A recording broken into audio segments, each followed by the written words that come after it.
Hey everyone, it's Norm Farrar, aka the Beard Guy, and welcome to another Lunch with Norm. Lunch with Norm.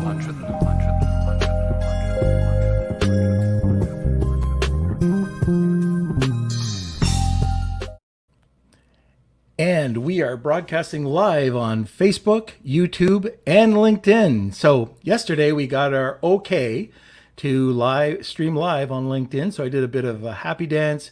And yes, you don't want to visualize that, but I did do that. And so we're happy to be on LinkedIn for the first time broadcasting live. All right, Kelsey, so what are we supposed to do?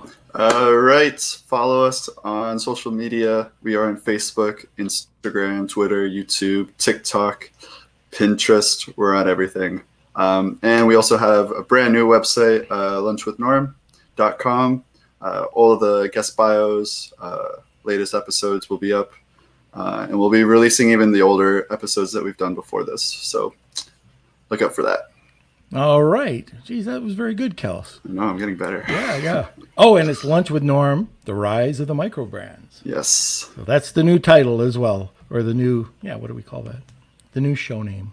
Yeah. Anyways, like Kelsey was saying, all the past episodes are going to be re-released. We're going to be doing it in hyper mode, so you're going to be seeing either 5 episodes coming out instead of 3 each week until we get caught up.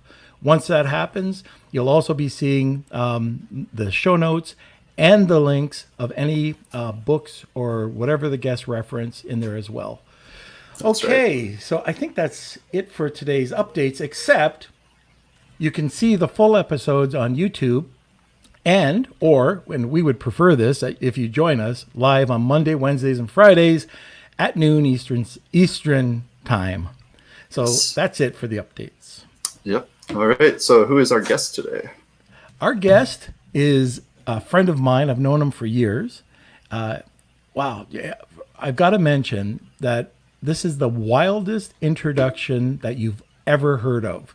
And it's all true, but wait to hear this. And if you can beat this, put it in the comments section. But anyways, Todd's an amazing guy. He runs an amazing business.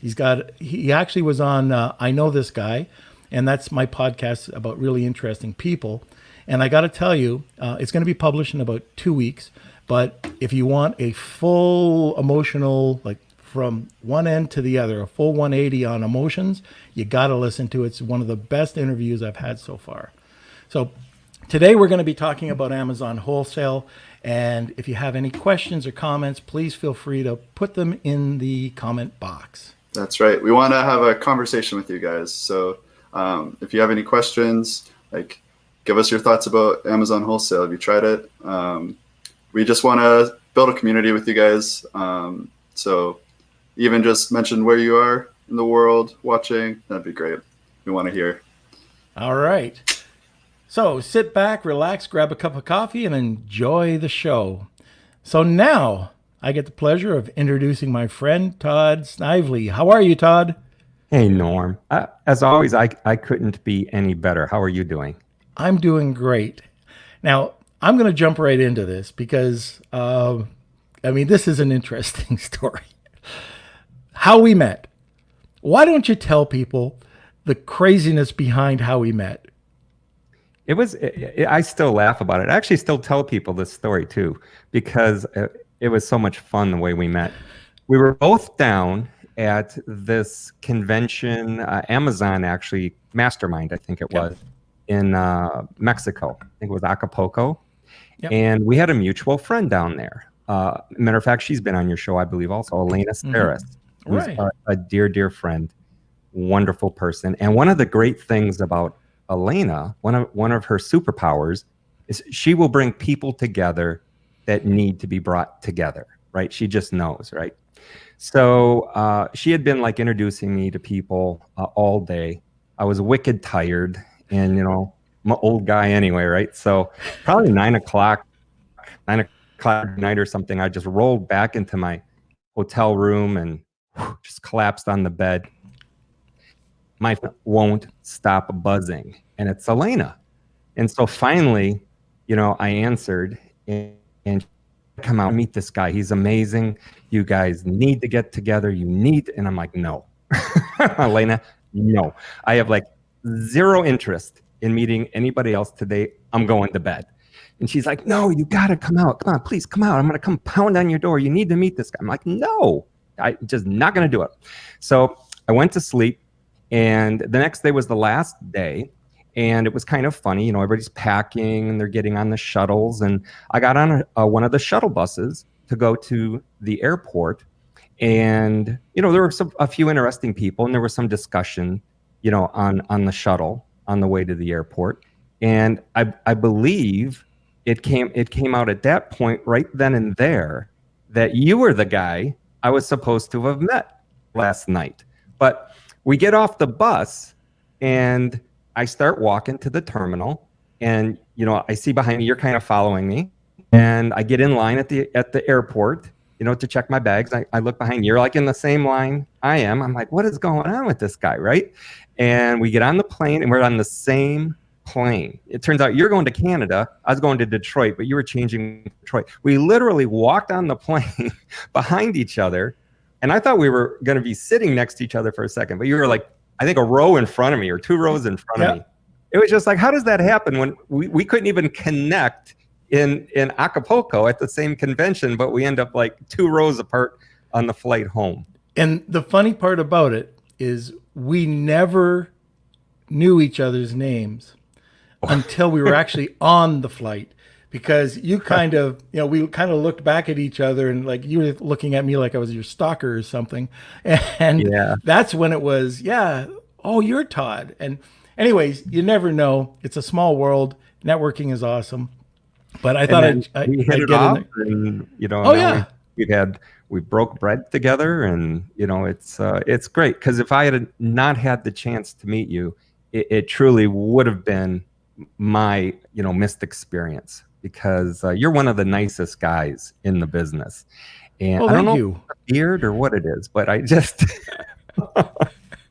I just think you're there's all kinds of people in just all kinds of businesses, right? It's not just this online thing, but when you meet the good people, those are the people you want to meet with and stay connected to.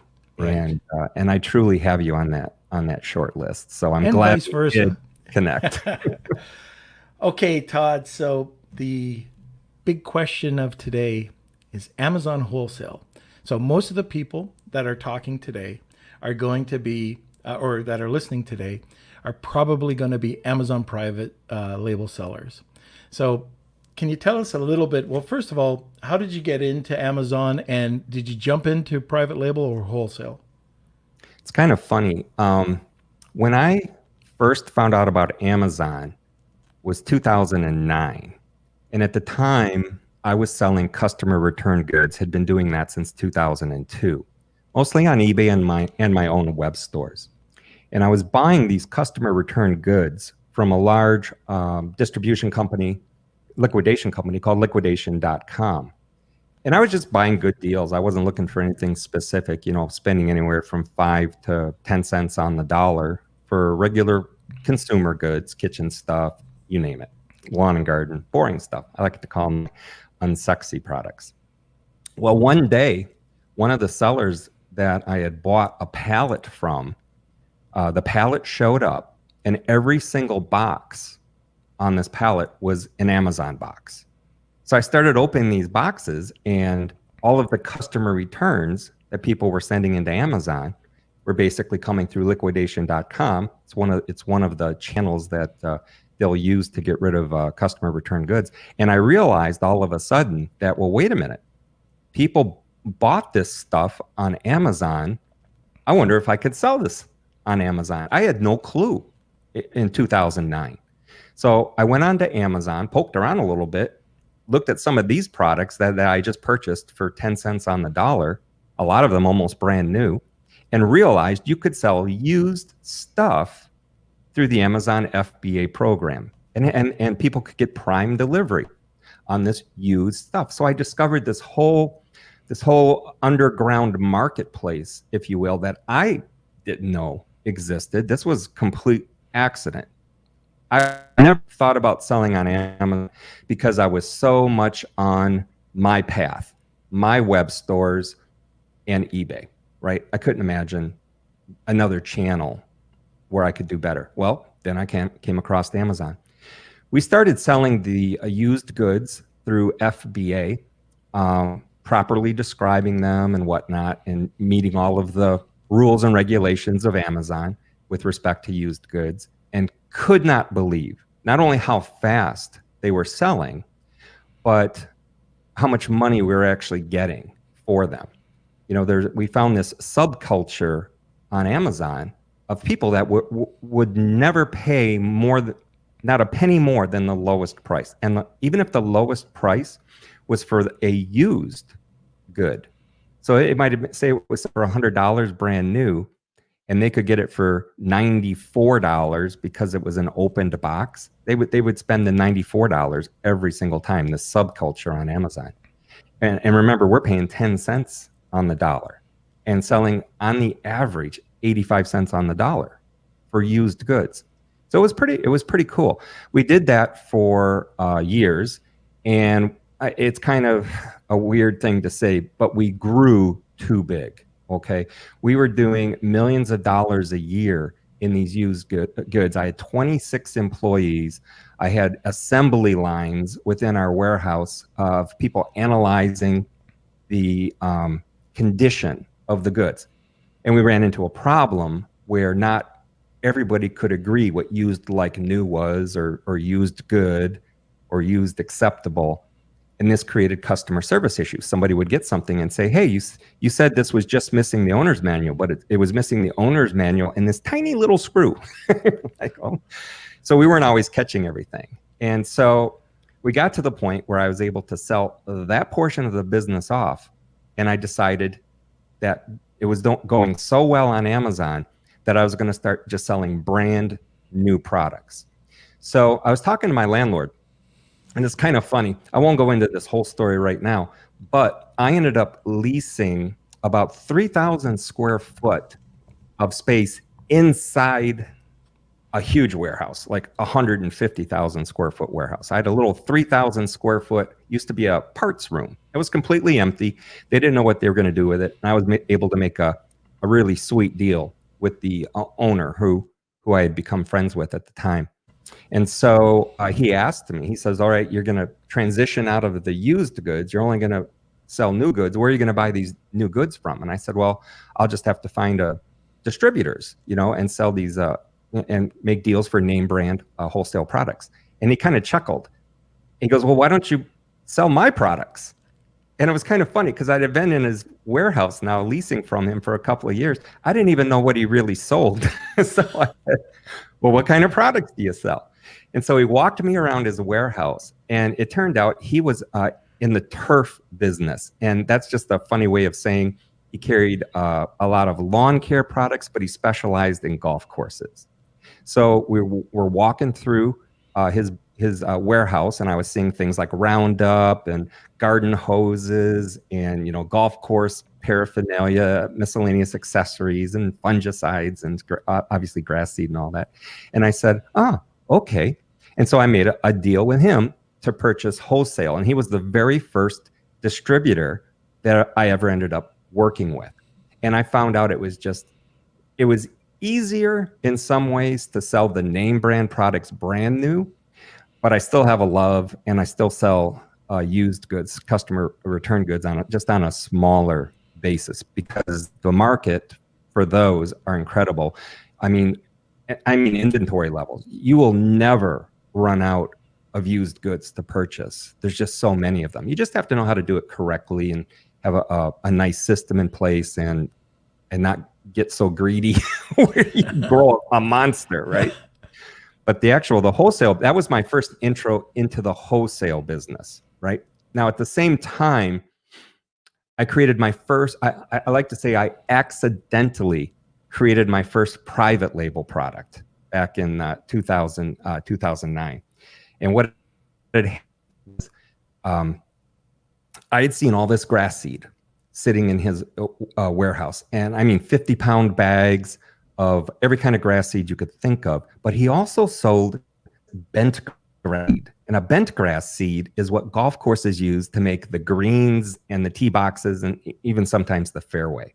It's a special grass seed. And that was sold in 25-pound pails, right?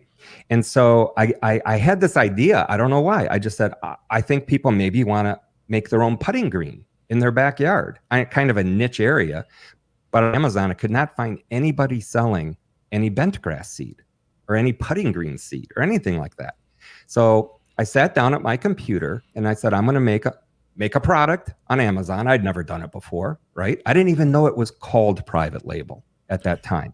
So that little add a product screen that all the private label people are chuckling at me right now. I know that. I go, what an idiot. But this is how I went. I went to add a product, started at the top, come up with a SKU and my price, and I got down to brand. I said, brand, what's supposed to go there? I guess this is kind of like my brand, right? So I came up just on the spot, came up with a name to put in for the brand and put it in there and just kept going so I could finish filling out the add a product form. Well, that bent grass seed, and I did no advertising, I did no launch, I did no PPC, but that bent grass seed sold so well, I couldn't believe it. I just couldn't believe it. I had asked my friend initially, I said, is there any way I can buy just like 5 pounds out of that 25-pound bucket? And he chuckled and said, no, you got to buy the whole 25 pounds. Well, that first 25 pounds sold the first day. The first day sales started to come in. It took it a few days after the listing was made, but I guess people were searching for putting greens, home putting greens, bent grass seed or whatever. And I just said in the right keywords and the thing just took off organically because there was pretty much zero competition. So basically I had accidentally invented a private label brand, but it put a thought in my mind. It's like, wow, if grass seed like this, bent grass seed is selling so good, I wonder what other kinds of seeds might sell. And I thought, maybe vegetable seeds, maybe flower seeds. So I went to my friend who owned this distribution company who had helped me out so far. And I said, hey, buddy, I said, you know any wholesaler that I can buy vegetable seeds from? And he goes, sure, call this guy. All right, fine. So I called this guy. And I'd already done some research, right? And I found out who all the online competition was and who the big boys were. And I called this supplier and I said, I'd like to buy wholesale from you. And he said, why? What are you trying to accomplish? I said, I want to beat this guy and that guy. And he goes, I said, what? He goes, well, they're my largest customers. And so I said, oh, okay, I guess I kind of blew this call. And he goes, no. He goes, it's okay. He said, they both pissed me off last week. So I'll tell you what. He goes, I'll work with you. And it was kind of interesting because in the normal seed business, these people, the people that buy the seed, they buy all of their seed in a whole year. They'll say, give me 20,000 pounds of this, give me 50,000 pounds of that. And that's what this guy would do. He'd make the contracts with all the farmers, get these seed contracts, right? And then he knew how much he had to sell and he would sell it. Whereas I was saying to him, can I buy like a pound of this and a pound of that and this and that? And again, completely outside of his normal business model, but we worked it out. So to test, I bought 1 pound of beefsteak tomato seeds, the huge big red beefsteak tomatoes. Yep. I bought 1 pound of seed, cost me $19. And my middle daughter and I sat at the kitchen table and we literally measured out, 20 seeds in an envelope, which weighs almost nothing. If I remember, It was like 250 milligrams, maybe. I don't know. I might be getting those numbers wrong. Anyway, we made 1,000 packets of tomato seed out of the 1 pound of beefsteak tomato seed and sold it on Amazon under this new brand I had created and made net profit of $1 per sale. So we made $1,000 net profit on a $19 investment. And I said, oh, Amazon, I love you. This is amazing, right? But that was all the private labeling I had done was under that one brand. And now we have over 350 different seed varieties. We do 90% of our business through our web store. And, it's still on Amazon. But what happened, and I'm not sure I can fully explain this, other than to say that the people that buy seeds are such amazing people that they have a high level of loyalty and they followed the brand. So I accidentally did this brand in 2009, multi-million-dollar a year brand off of Amazon that's still growing. And I feel bad because I've basically, I don't want to say I've ignored the brand, but I've done nothing to grow it. And my dirty little secret is I've never grown anything in my life. And I own this huge seed company now. But to go back, so that's my private label pedigree, if you will. I have launched a few other private label brands, but I'm telling you, I don't know, it was tough and expensive. And when I discovered the world of wholesaling, already selling name brands, my life got a lot easier, easier.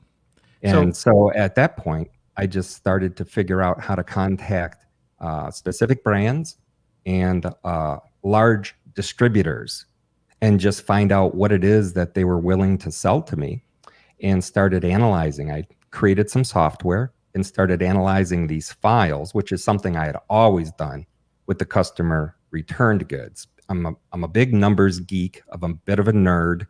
So I really like technology, stepping in and doing these really wicked hard tasks that are super boring. And anything I can't do with technology now, we use virtual assistants, because if their eyes bleed, it's their eyes, right? I just get the end result. So that's an awesome thing too. But wholesaling is, it's one of those business models I don't think people really look at that hard, because there's so much of a push out to do private label. Everybody sexes up private label, right? And now remember, this is the guy that's been doing private label, accidentally or not, since 2009, and I have a decent amount of experience.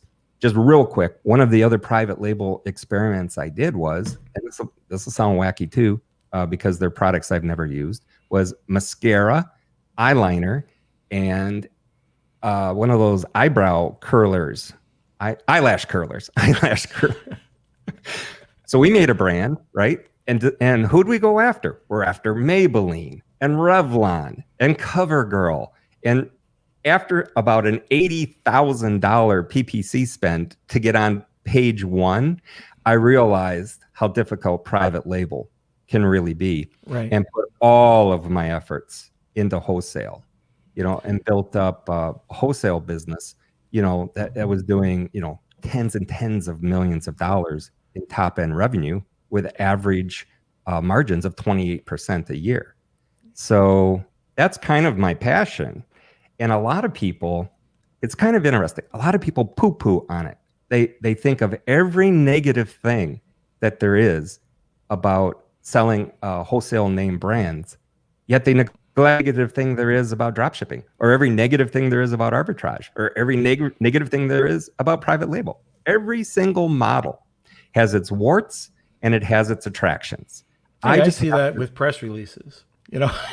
Everybody's got the negative against, oh, they don't work, they don't do this. Oh, just a quick second, Todd. Just wanted to give a few shout outs to Liz Cassidy. How's it going? Stephen, oh my gosh, I was just on your podcast. How's it going, Mr. Pope? Cash, glad to see you. Isabella, how are you? And we've got Scott and we've got Rob. So just a quick shout out to everybody and thank you for joining us live.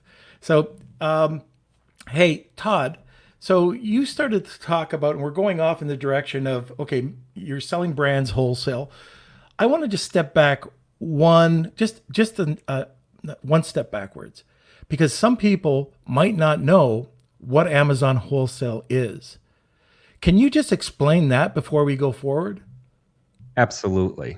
And this is, I actually get excited talking about this, because I think some people might actually finally have a light bulb go off. Everyone thinks that Amazon has 12 million products. You see that number all the time. Amazon has 12 million different products. What they're really saying is Amazon has 12 million products that Amazon actually sells on. there are close to 500 million name brand products on Amazon that anybody can buy that Amazon does not sell on. All right. So these name brand products can be small brands or everyday brands that everybody has heard of. And Amazon as a marketplace allows anybody, for the most part, to sell anything for the most part that they legally can purchase. Okay, that's how the marketplace came into existence when third-party sellers were allowed to sell on Amazon. It was basically, hey, if you bought something legally, we're a marketplace, you can list it for sale. And what's interesting is they came up with the model of, I call it the UPC database. Amazon's really nothing but a search engine, and it is based on UPC. So if you take any kind of name brand product, and we were talking about the Perrier just a little earlier before we went live, it has a barcode. And if you enter that UPC barcode into an Amazon search box, the Perrier should come up. Any product, that's what should happen. That's how Amazon works, off of barcodes.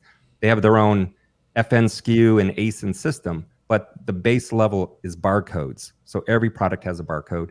Any product with a barcode should be able to be sold on Amazon. If it doesn't have a barcode, you usually got to buy one, and that's when you're usually talking private label. Okay, so the other unique thing, and this is what I'm most excited about, is Amazon allows multiple sellers.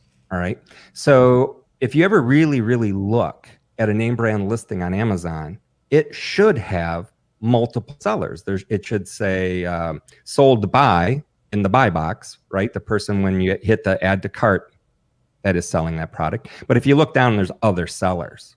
And it'll tell you right there, there's 15 other offers, there's 87 other offers, there's 3 other offers. All right, so what is this other offer thing all about? Amazon, since about 2013, has been working on what they call a rotational system amongst competitive sellers. All right, so that's a real kind of a buzz of thing that Amazon wants as many competitive sellers on every single product that they can get. Why? Why does Amazon want multiple sellers on all these different products? To provide a better experience for the customer. You know, and I'm going to go down just a real quick rabbit hole. You know how when they came out with 2-day Prime shipping, like almost like everybody in the known universe signed up for this because it was free 2-day shipping? Nowadays, everybody's like, I can't believe it's going to take 2 days to get my product, right? So now Amazon went for 1-day shipping, right? And then after that, now they're doing 1-hour delivery in certain areas. And this is all kind of pre-COVID, all right? But here's how they can do this. If they get the right number of competitive sellers on every single product, they can properly have those products warehoused around the country to allow the 1-hour delivery to the majority of the country. All right, so how does that really work? First, understand a competitive seller is somebody that has the product generally at an FBA warehouse and is priced within, say, 1% of the lowest FBA sellers. So if you have a name brand product that's already selling 1,000 units a month, and there's 10 people that are all selling it for $19.99, and those 10 people are all FBA, theoretically and generally in practice, each one of them will get 100 of those 1,000 sales. It's a rotation system, all right? And it's generally pro rata. It's generally 10%. If there's 10 sellers, it's generally 10%. Generally, all right? There's a lot of exceptions to this rule, but we're just talking high level right now. So it doesn't matter if you it does not matter if you have been a seller for 1 day or 10 years or 12 years like me, okay? As long as you are deemed competitive, which means FBA and within generally 1% of the buy box price, you can get a share of the sales of an already existing product. And I just said there's like 500 million products that that. Okay, I didn't know this. No clue. So I just picked up a little nugget. So you're telling me I can go in, find a product, list it, and it's going to go through this rotation. I had no idea that Amazon would do that. I always thought it would be price driven. No. Now, Amazon used to have what was called, and actually, I think they might have just changed the name of it. It was called the Featured Merchant Program, and this is back in the day. Okay, the Featured Merchant Program was kind of a king of the hill type of a thing. So if I found a product, a wholesale product, and I was able to buy it and send it to Amazon, and I was like, I had the most feedback, the highest percentage of good feedbacks, I had good metrics and things like that, Amazon would award me the buy box. I was like the featured merchant. And the only way I would come off, I would have 100% of the sales. And the only way I would come off is if a stronger featured merchant came along, a stronger seller, and dinked me off.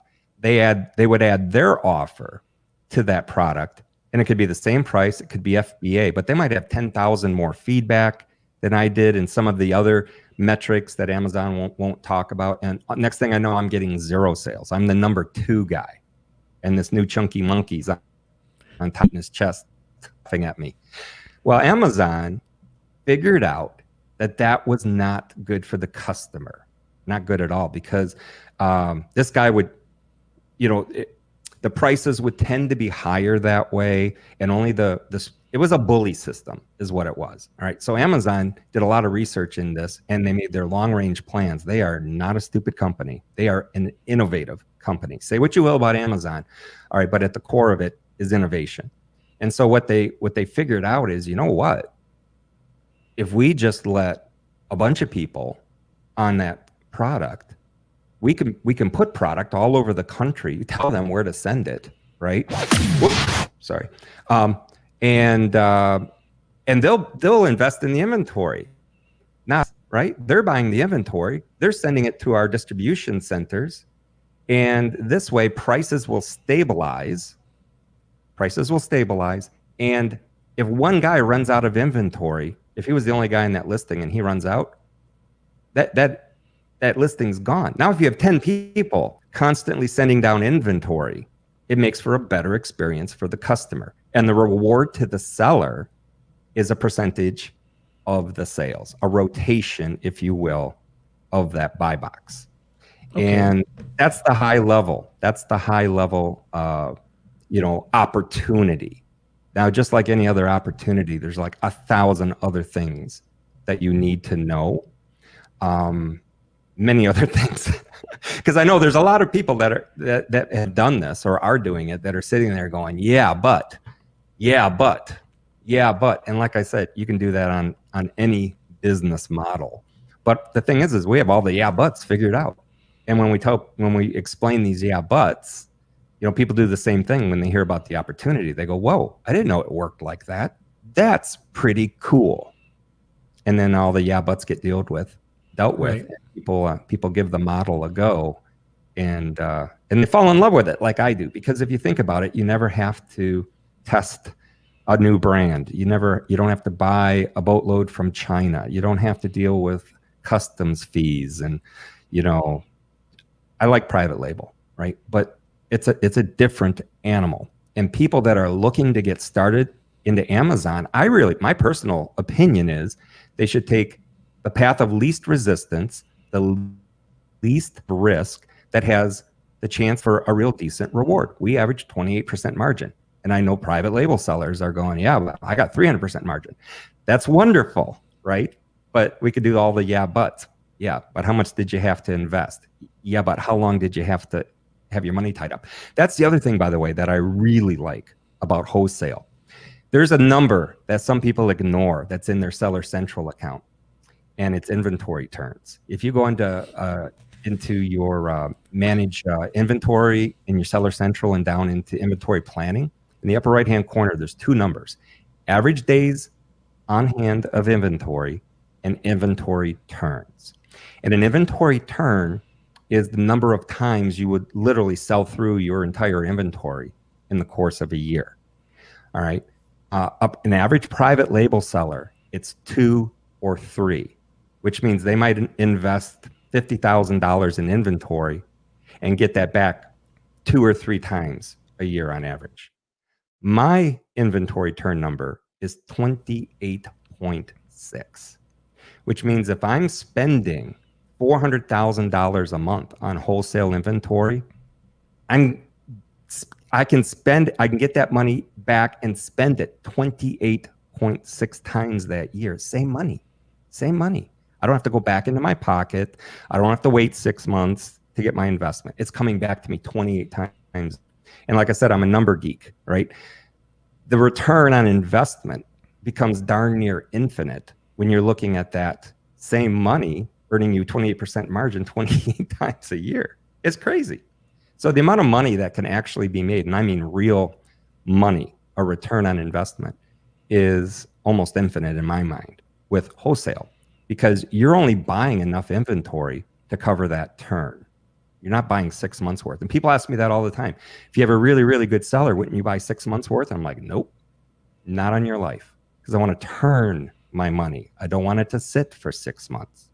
So the other thing that you can do, and I talk real fast, I'm sorry. If you need to stop me, stop me. But the other thing that I love to do is when it comes time to reorder that, say that one item, a blue widget, a name brand blue widget that's selling really good, I like to reanalyze and see if I can't move the money that I would have spent on that blue widget into a red widget that's going to even perform better, higher margins, faster sales velocities. So now the same money is working for you harder, right? And that's what I think money should do for you. They're like little soldiers you send into battle for you.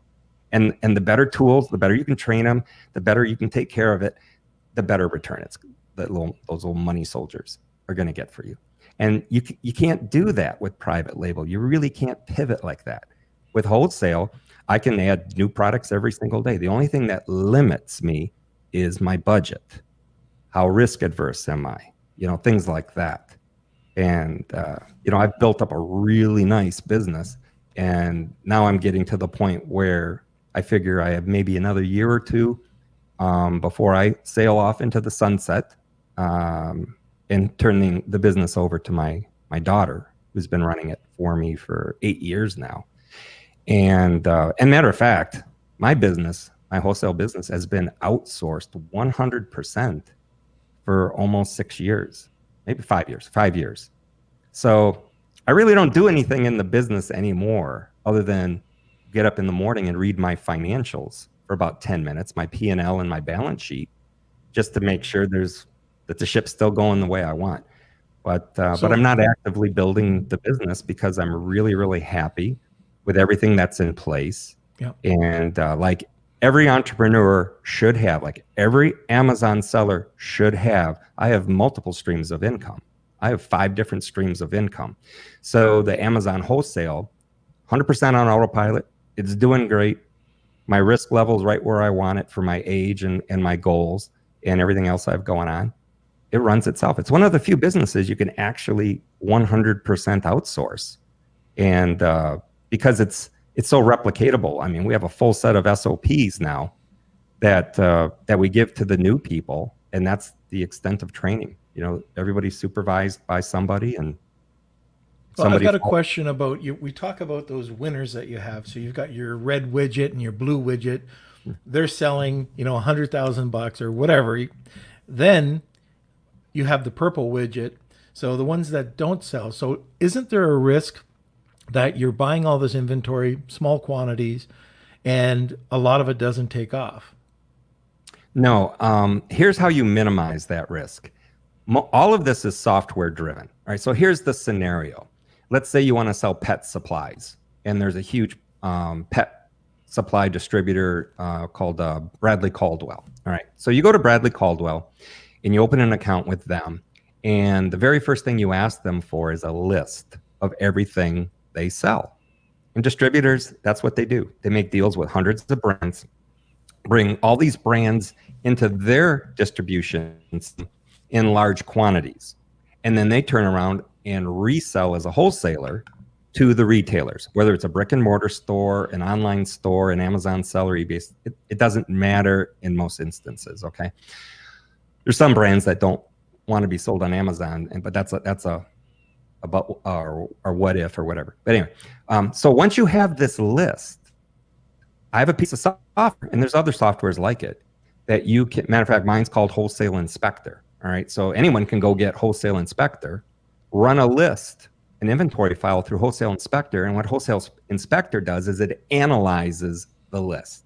There could be 18,000 products on that list, and Wholesale Inspector goes to Amazon, figures out what the stuff is selling for. It looks at the BSRs, it looks at velocities, it looks at everything you need to know about those 18,000 products, and then it gives you a result file, result report that you can sort by highest profit, highest margin, number of units, estimated sales per month. You can crunch all of that data and decide what you're going to invest in. Now, let's say you remember, all of these products are already selling. You're not buying something that is unproven, that has no sales record. Many of these products have been selling for years. It's a supply issue. It's a logistics play. Matter of fact, if I had to put it into a 10-second explanation of what Wholesale Inspector does, it finds products that need additional competitive sellers on Amazon, and you can take a share of those already selling profits. Because remember, Amazon's goal is to maximize the number of competitive sellers. So you might run into a product where there's only one other competitive seller, but will eventually have 10, and then it's tapped out. You want to be one of those 10. You want to be one of the maximum number of competitive on as products as you can. And with respect to risk. So your analysis says, hey, this product sells 100 units a month. That's your estimate. Based on all of the data that you have, you figure that thing's going to sell 100 units a month. And based on the data, there's 2 competitive sellers. All right. So if you're the third, you're going to get 1/3 of the share of that profit. So you become a competitive seller on that. Where's the downside?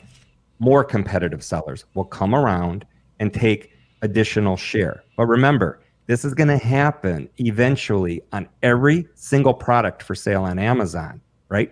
So what determines how much money you're going to make is where and when you come into the life cycle of that product. You come in right at the beginning, you might ride that product for 2-3 years before it gets maxed out. You come in the middle or towards the end, you might only ride it for a month or two. Because as a product gets closer to the end of its life cycle on Amazon with respect to the wholesale buy box rotation model, the sales will grow exponentially. Because what happens is when you first find out about it, there's not a lot of organic search results. It's only doing 50, 60, 100 units a month. People start to buy it. It starts to become more popular. It rises up in the search results. As it rises up in the search results, you're going to get more sales. As you get more sales, it's going to get on the radar of more wholesale competitive sellers. And then eventually it maxes out and you end up with your minimum share of those sales. So it's still profitable, but you've gone down in how profitable it is, right, on an incremental level as time goes on. Every now and then you get what we call the clown that shows up, and they do what we call a buy box crash. So this clown doesn't know how to play in the wholesale model. And he'll get on one of your listings that you've been sharing the buy box with 6 other people with, nice and friendly for the last 6 months. And the clown comes in and thinks he has to have all of the buy box. So he tries to figure out, how can I get all of the sales from this product? And the only tool he has is to lower prices. Mm-hmm. Now, the funny thing is we know how to deal with clowns, all right? Because you're always going to find a clown, okay?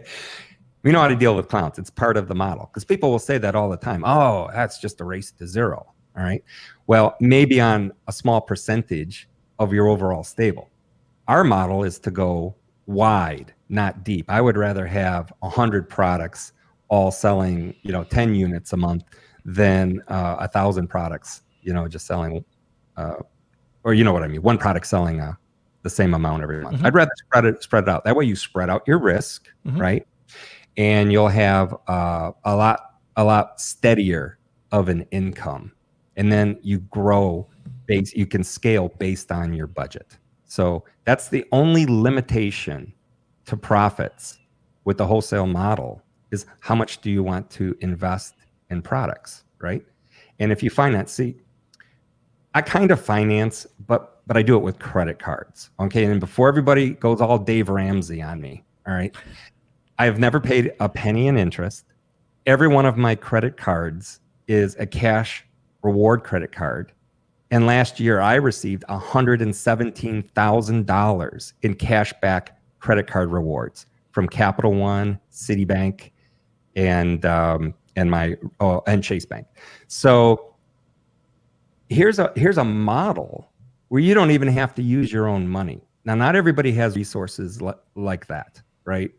But even if you have to start with like actual cash money, right? You can grow. And it's very important, those cashback credit cards. If you guys do not have the cashback credit cards and you're running a business, you're missing free money. Right. I put everything I can think of on those cards. I do too. Yeah. Now, do you get the miles or you go for the cash? Well, it depends. But right now, no travel, right? Right. So yeah. I got another question for you. So let's say that you're into private label, or you've never been involved with Amazon ever.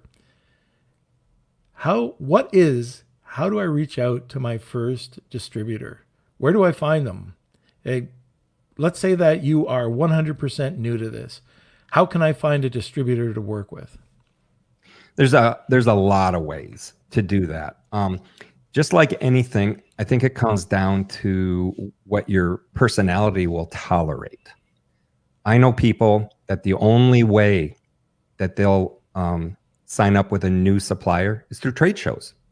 And I'll tell you, trade shows sound like an unsexy thing, but they tend to hold trade shows in really nice places, Las Vegas, Miami, New York City, Chicago, and I'll apologize to anyone that lives in Des Moines, not in Des Moines, Iowa. Okay, so you're going to go to a nice place when they're having a trade show.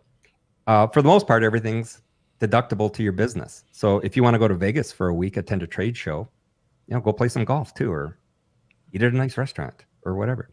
And the other thing about the trade shows is when you go there and you make a connection, they generally have trade show specials. So you're going to get an extra 10, 15, 20% points right off the top, with your first order when you go to a trade show. So I like trade shows, okay, because I like to travel. I miss not going to them now, and there's so many huge ones where you can just like walk in, and if you don't walk out with just a ton of money, because something's wrong. Because remember, you make your money when you buy, not when you sell, right? If you can make that great deal up front, that's when you're making your money. The 20% off special at a trade show using 2% cash back on a card. I mean, that's how you make your money when you buy. Now, for people that don't like to do that, you could actually even just go to a trade show website, a directory. Like, for example, I mentioned pets earlier. Let's stick with that. There's the International Pet Expo in Orlando every year. They didn't have it this year. It's usually in March. They put their exhibitor list right on the website. You don't even have to go to the show. You literally can pay a virtual assistant to pull that file, pull the list off of the website for the trade show, and just contact them all that way. And there's like 4 or 5 questions that our VAs will ask. Every one of our leads goes into a database, so it's always in there. If somebody talked to a potential supplier 5 years ago, it's still in my database, and all that information is there. And that database is like gold to me.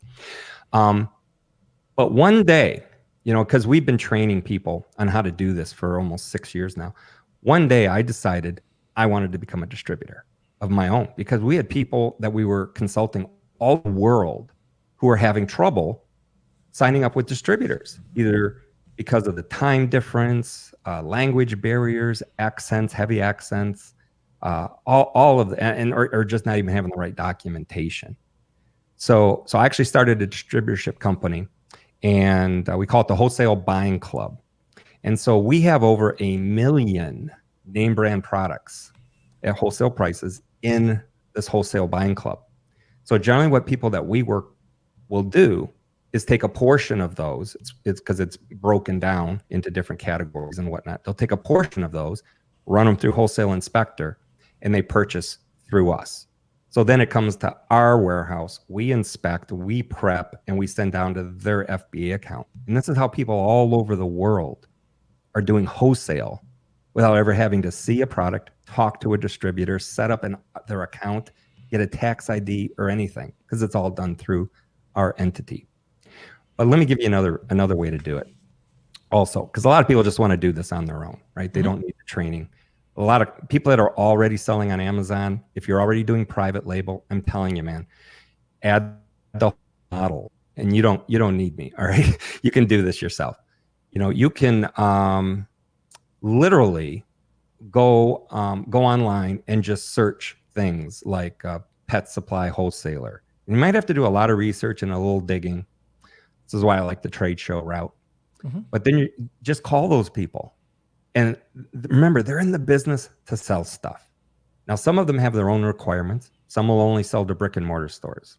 Okay. Back in the day, I used to go into brick and mortar stores. Do you have like a toy? I went into this one toy store. It was one of these boutique toy stores in a quaint little town I lived in. And I went in, the owners working the register. And I said, do you have an online presence? No. Do you sell on eBay or Amazon? No. Okay. Would you sell to me if I bought from you in bulk? Would you sell to me at a discount, knowing that I would turn around and just sell the stuff online? I made a lot of deals that way. So now here's somebody that's hooked into a toy distributor, right? That maybe never would deal with me because they only sell to brick and mortars, and all of a sudden I'm buying $10,000, $15,000 from this toy store owner through her account, and she's just marking it up 5% to me, because she has to do nothing. And I told her, well, this is like having your own online business without having to do anything, So there's so many ways to find these distributors or even specific brands. Goodness, just go on Amazon and see, one thing that Wholesale Inspector will also do is identify these brands that aren't selling very much. And you might look at it and say, well, why? This is a decent product. Why wouldn't it be selling a lot? And then you go and you find out they just don't know what they're doing on Amazon, right? They don't have a clue about image optimization, headline optimization, bullet optimization, right? They don't have any keywords in the back end search or anything. And you literally can just contact that brand, right? Even using the Amazon messaging system, and say, dude, you can't be doing very well with a BSR of 2.2 million. Why don't you make me your authorized seller, contractually obligated? I'll buy from you at a certain price, blah, blah, blah. And then you go in and you optimize that listing. You do some PPC. I've even had brands give me hundreds of free units for the purposes of marketing, just to get additional velocity on their brands. So I think private label sellers actually have kind of a huge advantage over somebody that's never sold wholesale before, right? Because they know Amazon already. They know how to optimize a listing. They know how to recognize a listing that needs optimization. So all of a sudden now, but it's not your product, right? This was the big pushback I used to get. Why would you help that guy out? That's not your product. I said, because I have an exclusive marketing agreement and I have no risk, right? And we become partners. Literally, we're there. So I got a question on that, and we are winding down in a few minutes. But if you've got, so let's say you go over to a person that has a horrible listing, you want to be the exclusive. All right, so you sign the exclusive on Amazon. You're the only other person there. So there's two people on the listing, either him or you. Is that correct? Correct. Usually just you. Yeah. So they'll back off completely, and then it'll just be XYZ distribution. Okay. Right. So I guess one of the things, I don't know, this is more of a comment. I guess you have to protect yourself if that private label person is selling to a wholesale distribution network, and then they're taking it and bringing it onto Amazon. I've seen that happen, where all of a sudden you've got an exclusive right to a product on Amazon, but the person or the company is selling to 2 or 3 distributors, bricks and mortar, which are then going on to Amazon, even though there may be a seller's agreement, retail sales agreement, that they're not allowed to sell on Amazon. So I have seen that happen. How do you defend that? How do you stop those people from selling against you? Yeah, contracts are only as good as the people signing them, right? Right. So, so generally, you have that understanding contractually that you are the sole source of distribution. They shouldn't be selling to anybody else, and if they Right. currently are, they stop. So you know that there's a period of time where you may have some competition, but it should drop because nowhere else to buy that product. You are the sole source on Amazon to sell that product. Now, if they come around and say, well, we still want to sell to the brick and mortar stores, right? So what's to stop one of them then from coming like onto Amazon? There's a few ways to deal with it, but generally working closely with the brand, you can figure out who's doing that. Mm-hmm. And if the brand is super serious and they enjoy what you're doing for them, they will go to that person and tell them to knock it off, right? We'll stop selling to your brick and mortar if you keep giving product to your brother and your brother lists on Amazon. There's a lot of ways to do this. The transparency program is probably one of the better ways, because only the products that are going to be sold on Amazon will have the transparency barcode. The ones that go to the brick and mortar won't. Okay. That's a great idea. So now we're at the end. What's one thing that you can let us know about? I'm just trying to see here. You've given us so many like really great nuggets today and just general information. I've been learning a lot, Todd. But is there anything else that you can leave us with? Make the decision to outsource sooner than later. You will be able to scale so much faster if you just let go of things right now. If you think you're the only one that can do the bookkeeping, you think you're the only one that can optimize the listing, you've already lost. You need to change that thinking and start outsourcing. Okay? Go to FreeUp, go to Upwork, certain things, Fiverr, and make it your job to figure out how much you can actually immediately begin outsourcing and do it.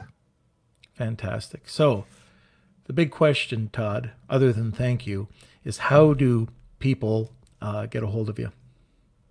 We have a website. Our overall brand is called Expert University. And so they can go to expertuniversity.com and should be able to get a hold of us and see what they need to see at that site. All right, fantastic. So that is it. What a great show. We're right on the hour. So thank you very much for joining us today. And I am very excited about our LinkedIn guests. I hope you enjoyed the show today. And join us every week on Facebook, YouTube, and LinkedIn. For the whole posting, it should be up shortly. There'll be shorter clips up on YouTube and the other social networks. But Kelsey, tell us what we're supposed to do. All right. Follow us on social media. We just got a brand new website, lunchwithnorm.com. So if you are interested in watching or listening to the podcast, you can find us there. And if you enjoyed the content, please like and share, as every time you like the post or share a post, others see it, and then we can grow the community. So, and that's what we're trying to do. We're trying to grow a community, not just in Amazon, but like online, grow a business, bring in incredible brands and micro brands, social media. It's not just about Amazon. It's really how to build your business and other options like Todd today with Wholesale. Not enough people are talking about it. So next week, starting Monday, we're going to have another great guest, Emma Schumer-Tamer, and she's going to be talking about listing optimization. So please remember, it's Monday, Wednesdays, and Fridays at noon Eastern Central Time, or Eastern Central's Time, the Eastern Standard Time. So thank you, and thank you, Todd. Entrepreneur.